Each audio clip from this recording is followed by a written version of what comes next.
Good evening, everyone, and thank you for joining us. My name is Faith Din, and I am a program coordinator within the Department of Professional Studies. I want to welcome you to the UMBC Cybersecurity at Shady Grove virtual open house. We hope you enjoy the presentation, and without further ado, I would like to introduce you to our graduate program director, Dr. Ben Shariati. Thank you, Faith, and good afternoon, everyone. Good evening, depends on where you're located at the moment. And thank you for joining me for this session. I am Dr. Shariati from the Department of Computer Science and Electrical Engineering at UMBC, and also the Program Director of Cybersecurity at the Shady Grove campus. I will be covering several slides. At any given time of these slides, please, if you have questions, you can stop me and we can cover those items for you. A quick bio of myself, share with you here on the screen. Program Director at the Shady Grove campus, and also your advisor if you are admitted to the program the entire time that you are in the program. You'll be working with me for different classes, and also there are several classes that you will be taking with myself. Also a guest lecturer over the National Institute of Standard Technology, NCCOE section, which is the National Cybersecurity Center of Excellence.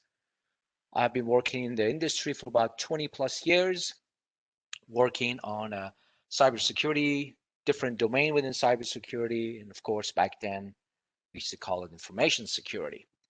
A quick bio for myself. So we're going to move to the program.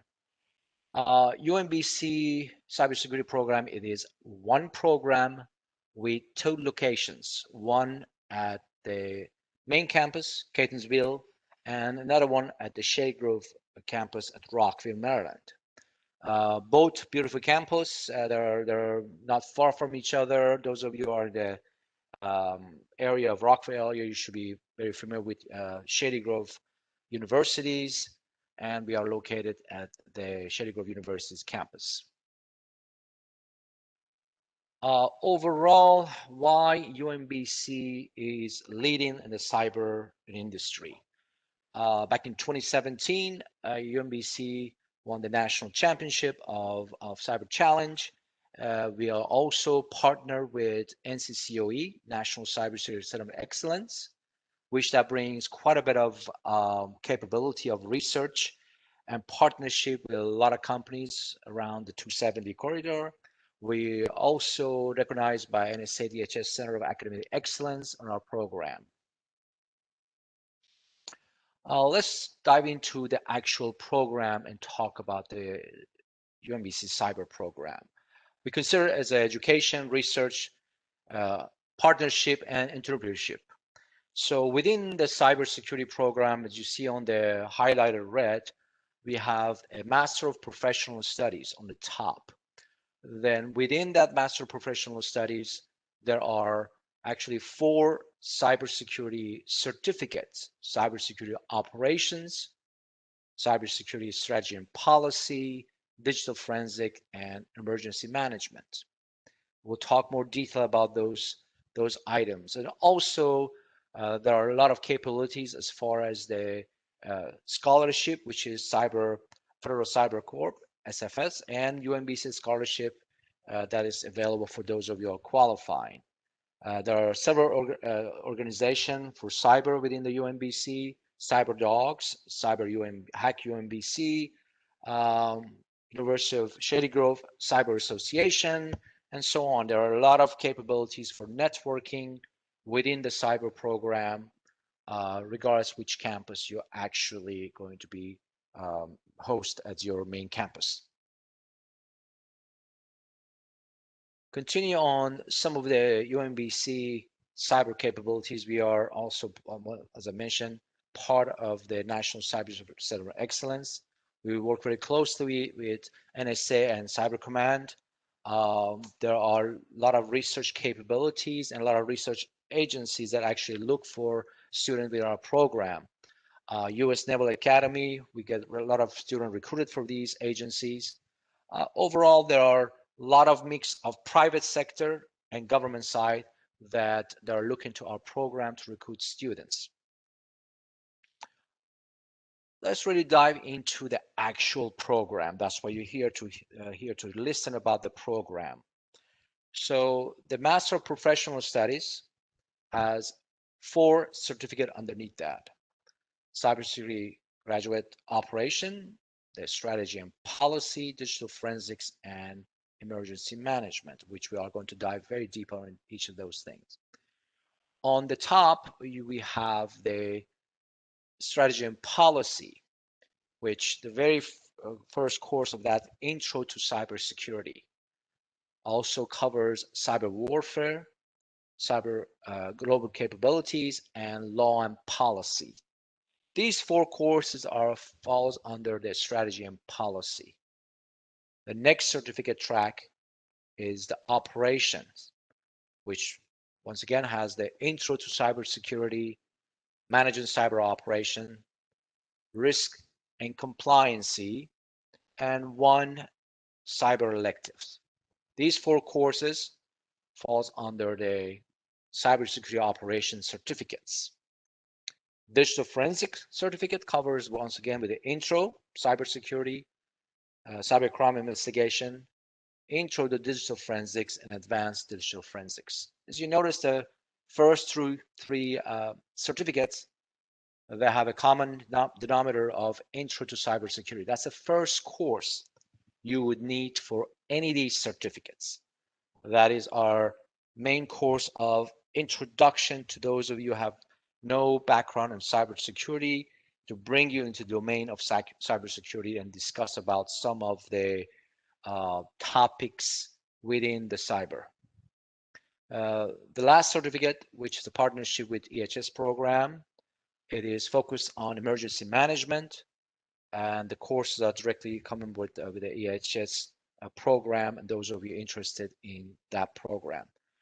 Normally, you can finish 4 courses, 12 credits in about a year. I've seen some students actually have done quite a bit and taken the summer classes, get everything done. So 4 courses are very doable for a certificate track to be completed in 1 year.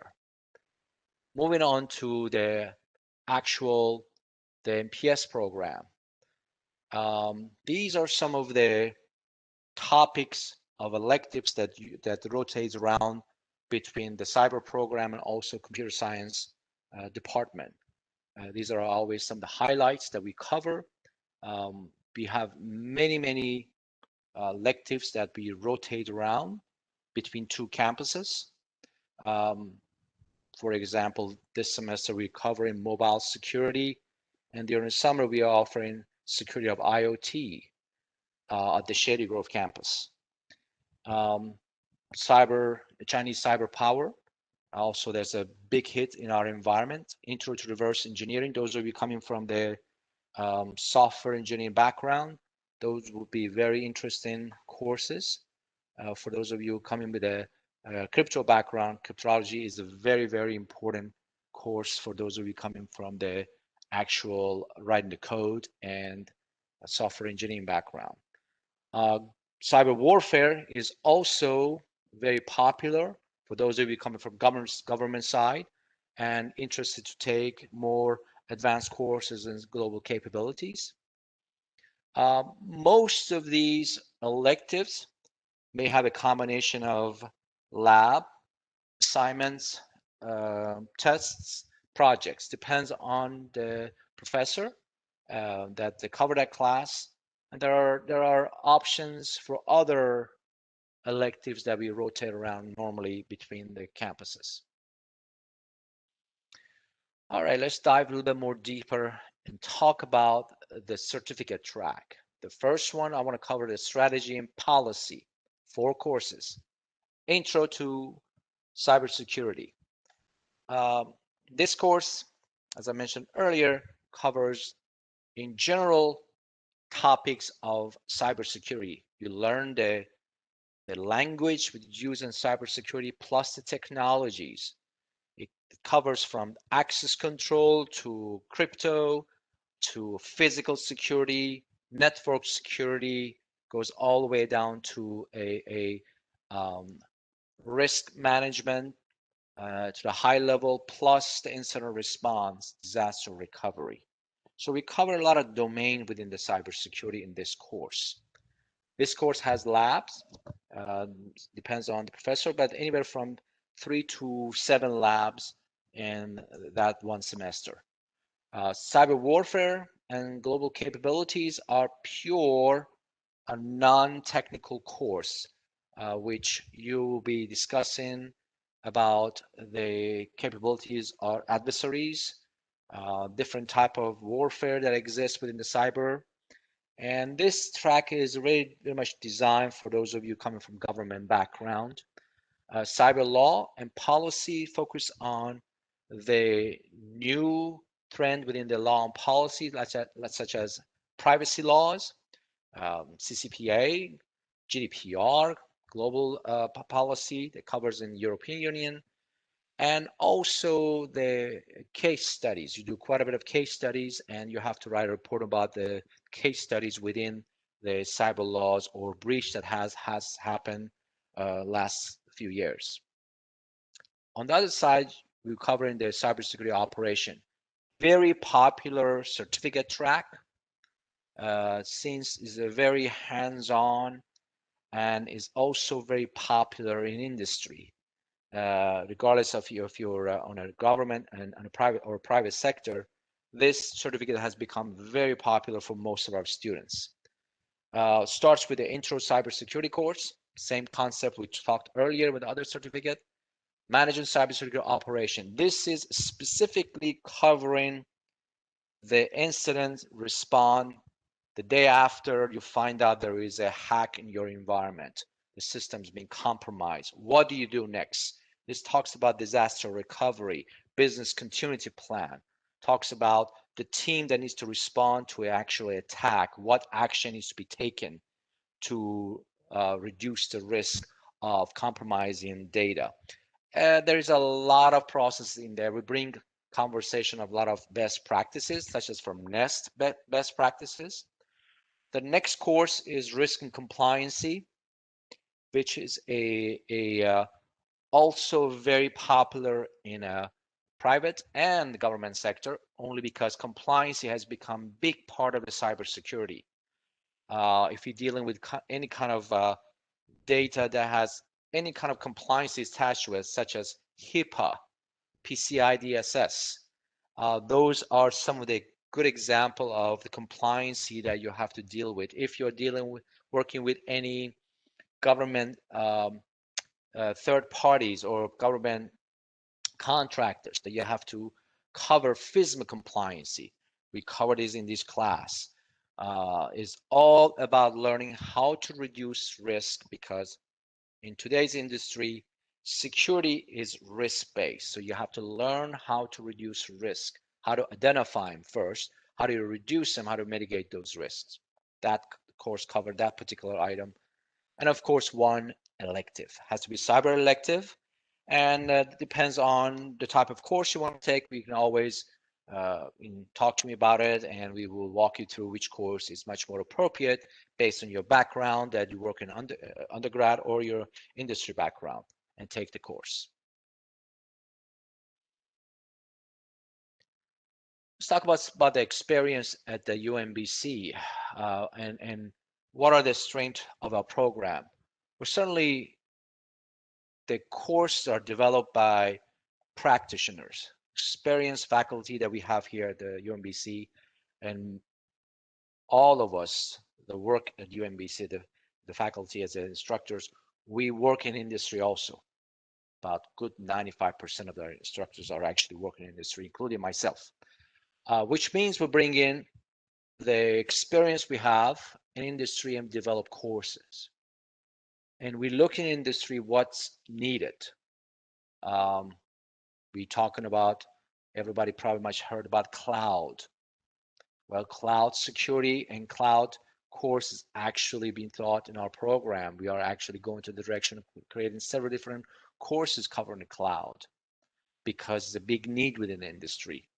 The flexibility, we do have a hybrid and online session. Obviously, these days, everything's online. But when we go back to our normal face-to-face program, We do have hybrid class and seminars for some of the courses.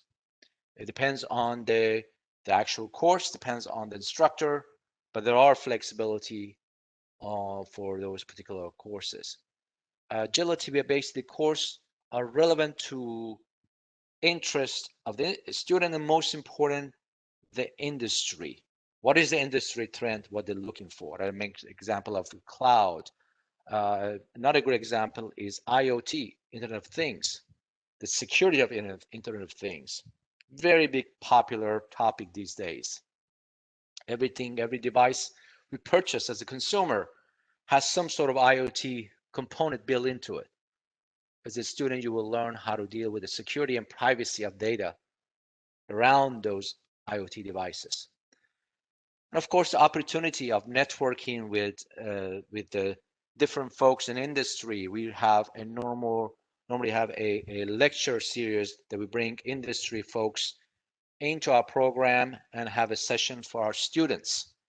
And that creates a huge opportunity for networking. If you're moving from one job to another, that's a great networking. And of course, most of our faculty working in industry, that's a great networking capability for you also.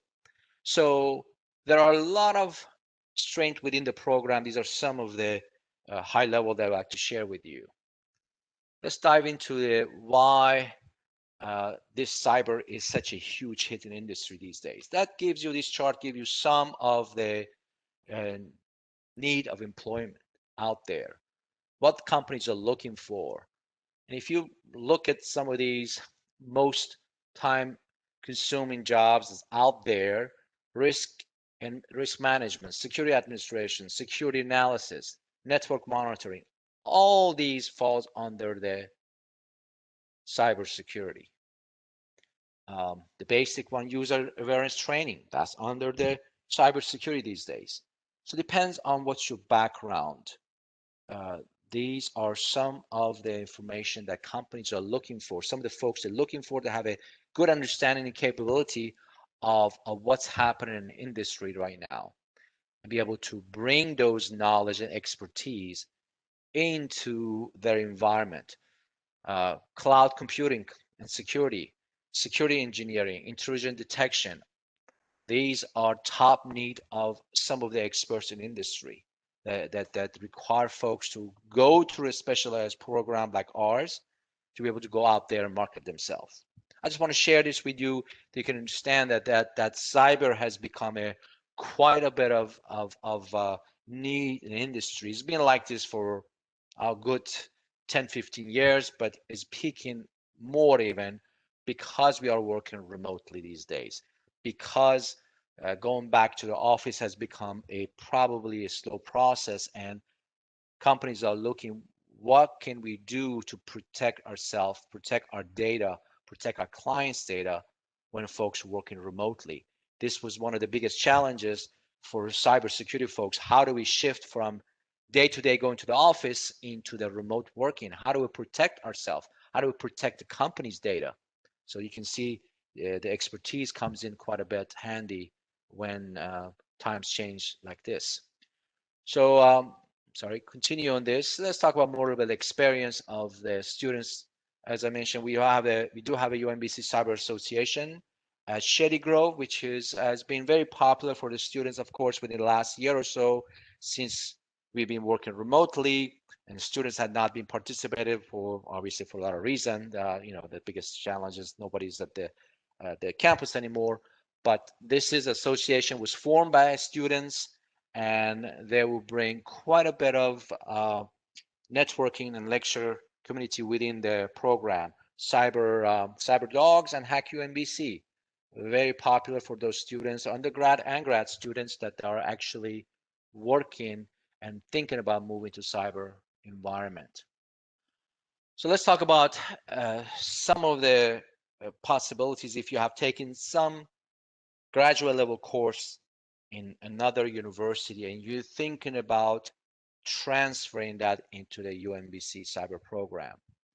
As long as you have not used those credits for any other degree, you can transfer up to 6 graduate credits into the cyber program. if those courses are relevant to our program.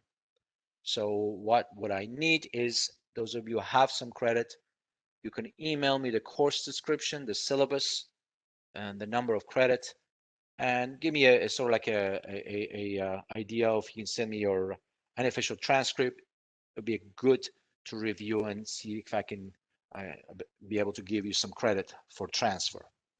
There have been students that have taken courses, actually, some other universities, and for whatever reason they dropped and they want to join us, and easily they could transfer those credits. I'm not sure how many of students here currently are UMBC undergrad students, but we do have a pathway.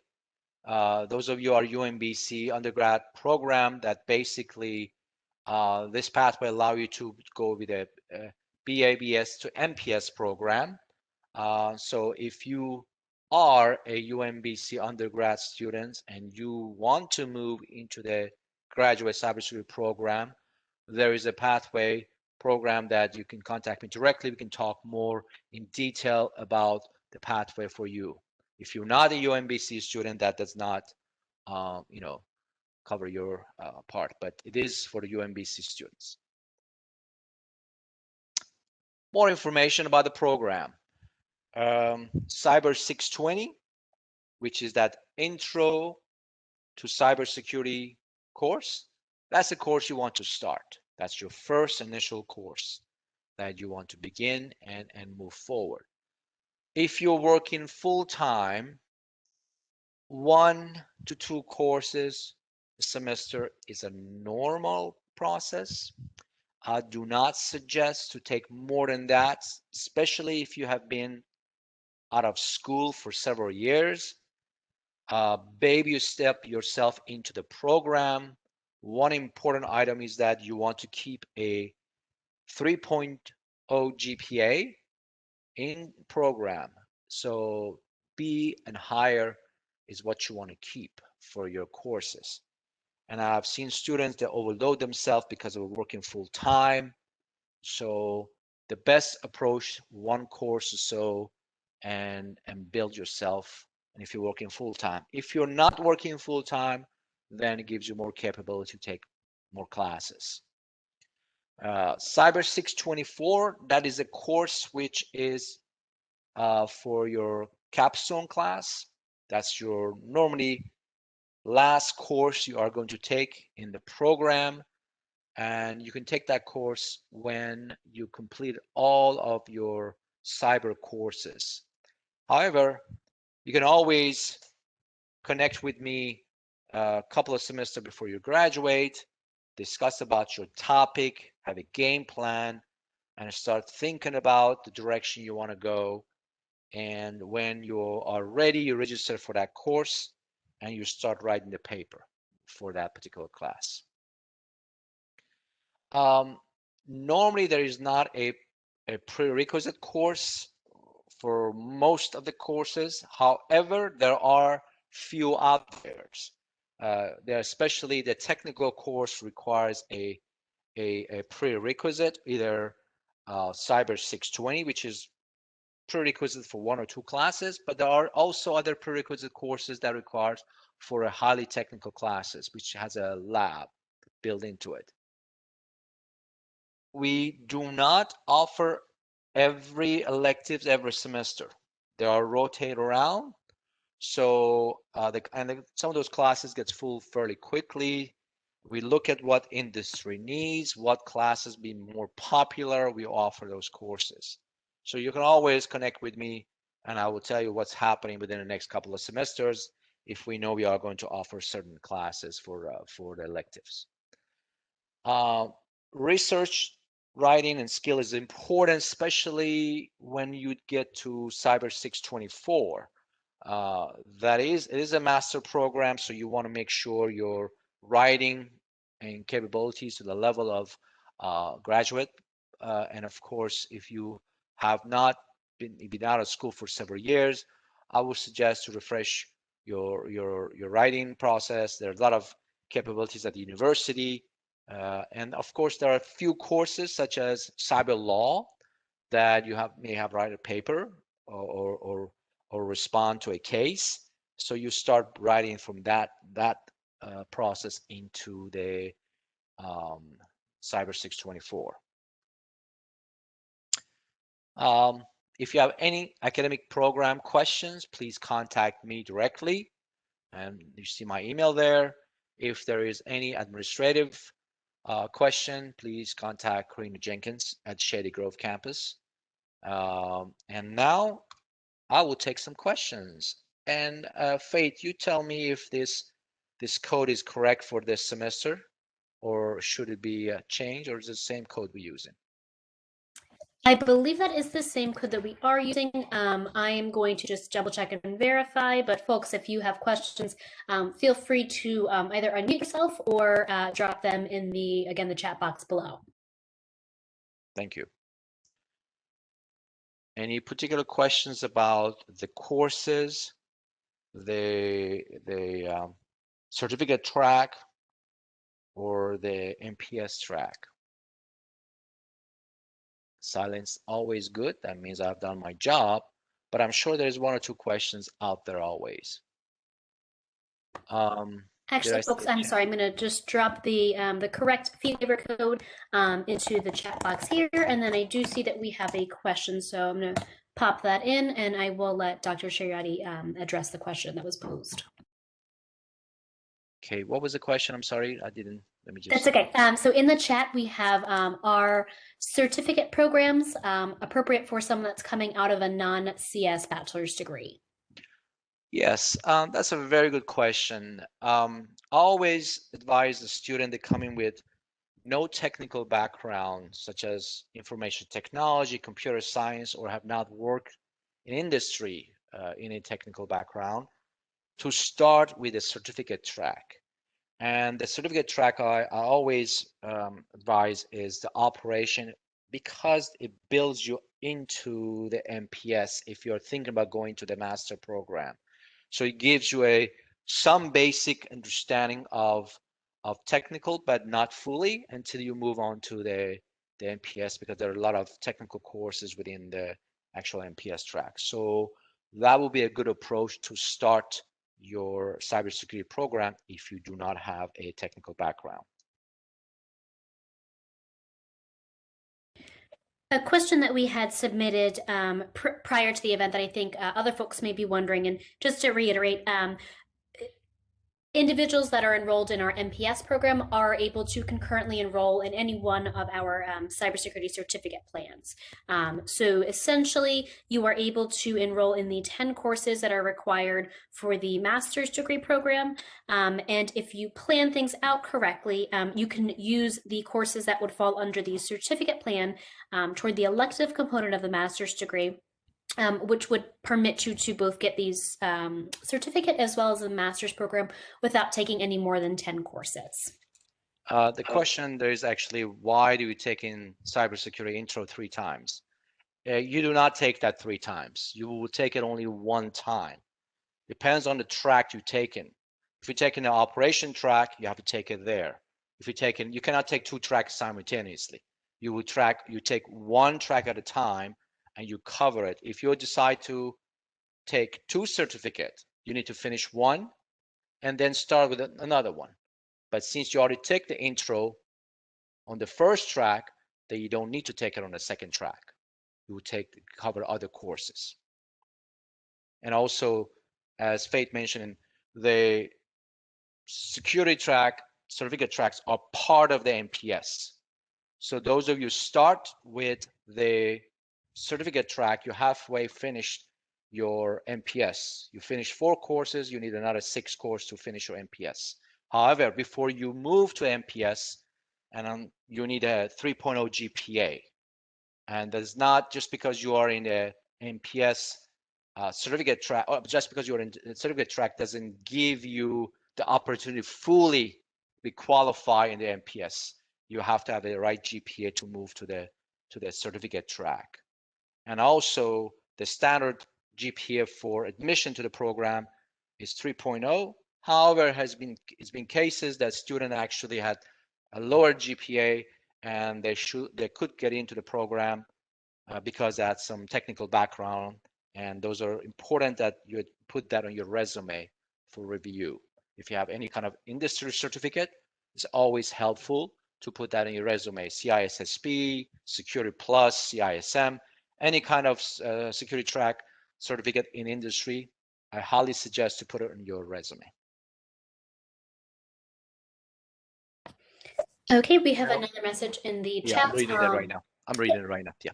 So our program, it is not a software engineering program. It's a cyber, such means you don't need to walk in with your Python background or programming language background.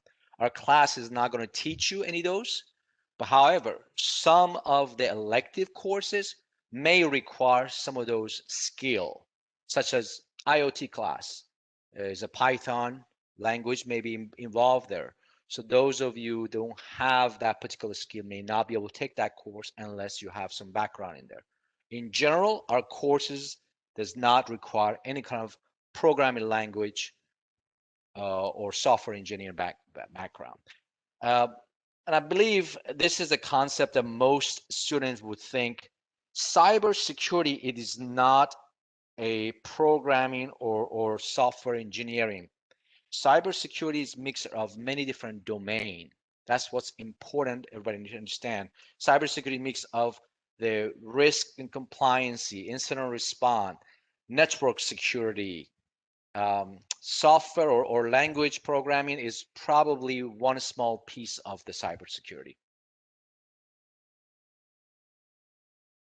If you take the cybersecurity somewhere, intro cybersecurity, well, depends on the course description. That's what I need.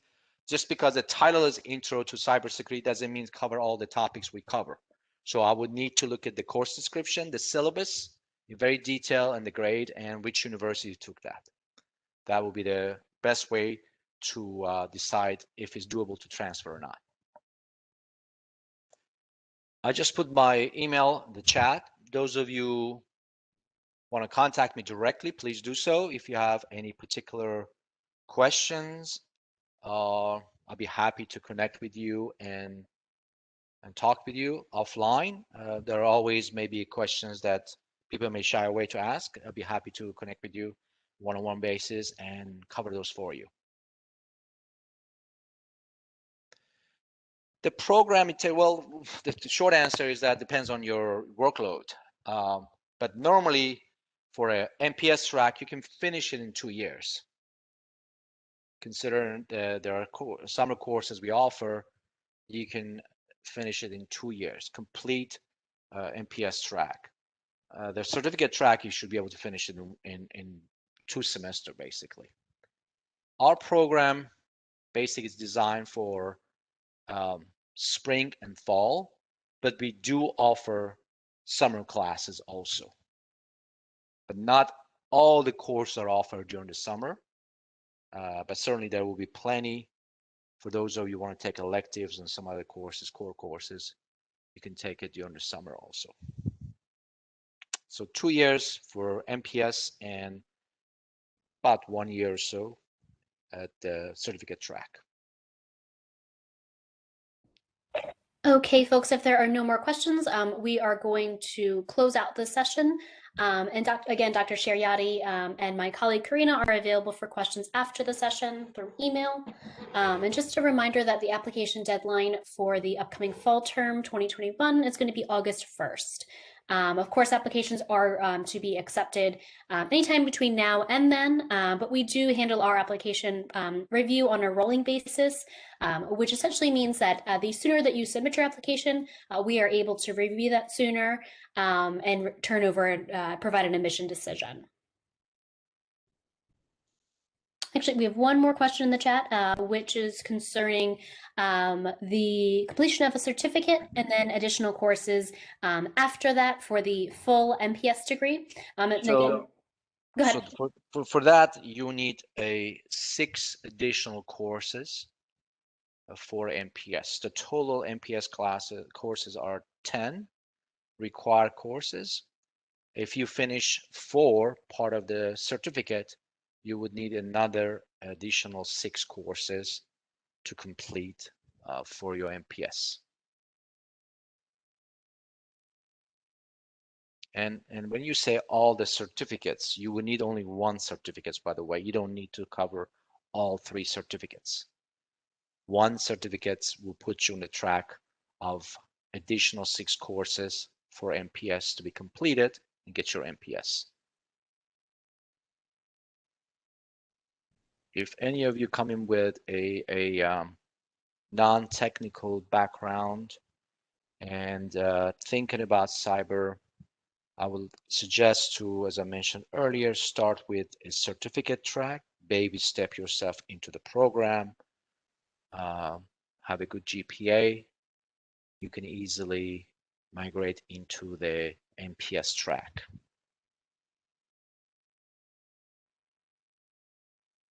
So those of you who have, in order to pass the industry certificate, what do we need? The industry certificate, you have to contact the industries like a CISSP or Security Plus. It has nothing to do with a UMBC. However, if you do have a industry certificate, you can present it part of your resume, and that gives you opportunity to join the program because you have the industry certificate. So in our cybersecurity program, we do not offer industry certificate.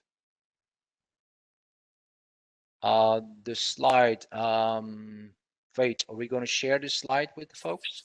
Yes, I believe that we are scheduled to send out an email, which will again provide the fee waiver code for attending the session and include the slides from today.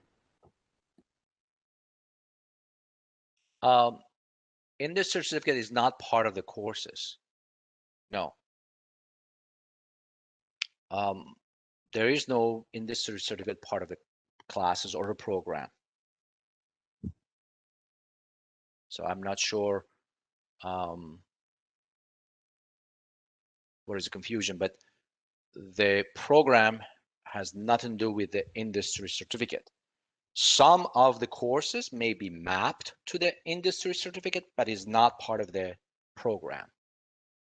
So you have to go outside the program and apply for the certificate, which most students do, and separately get those certificates because there are additional material might be needed for that particular certificate. But we do cover on some of the classes, some of the topics that some of the industry certificates do cover. Okay. Very well, Faith. So those of you still have questions, you can contact me directly. I'll be happy to answer this question via email or connect with you and chat if you need to. Otherwise, thank you for joining me and have a wonderful evening. Looking forward to see you folks online or on campus soon. Thank you. Have a good night, everybody. Thank you.